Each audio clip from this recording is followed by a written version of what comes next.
stéréotypes, malheureusement, ils perdurent tout du long du système scolaire, toute la scolarité des élèves, pour même se retrouver jusqu'en terminale S. Donc ça, c'est les résultats d'une enquête qu'on a menée auprès de 20 000 lycéens d'Île-de-France avec des collègues, où on voulait mesurer la prévalence des stéréotypes de genre et les stéréotypes liés à la place des femmes en sciences en terminale scientifique. Donc c'est des élèves qui sont au contact des sciences, des filles et des garçons qui ont choisi de faire des sciences. Et malgré cela, ce qu'on a pu observer, c'est que 30% des garçons et 20% des filles sont d'accord avec l'affirmation selon laquelle les hommes sont plus doués en mathématiques.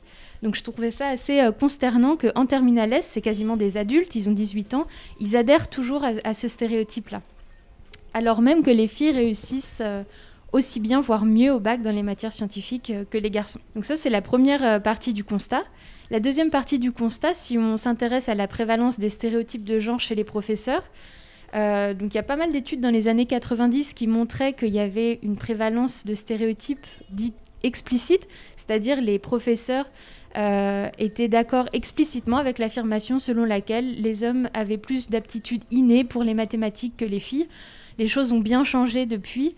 Les études plus récentes montrent que c'est plutôt la prévalence de stéréotypes dits implicites, c'est-à-dire des biais inconscients. Et pour mesurer ces biais implicites, les études qui sont utilisées, enfin l'outil qui est utilisé, c'est les tests d'association implicite. Donc c'est des tests développés par des psychologues qui exploitent le temps de réponse. Donc on fait passer un test aux enseignants et on leur demande d'associer femmes et sciences et hommes et littérature. Et puis après, on leur demande de faire l'association inverse. Et ils exploitent le temps de réponse. Si on met plus de temps à associer femmes et sciences comme et sciences, c'est révélateur d'un biais dit implicite.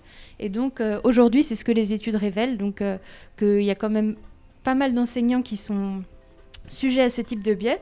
Et ce qu'on trouve, c'est que les professeurs de littérature, qui sont plus souvent des femmes, associent plus facilement femmes et lettres. Et les professeurs de mathématiques, qui sont bien souvent des hommes, associent beaucoup plus fréquemment et facilement hommes et sciences. Donc il y a encore des biais qui prévalent chez les enseignants.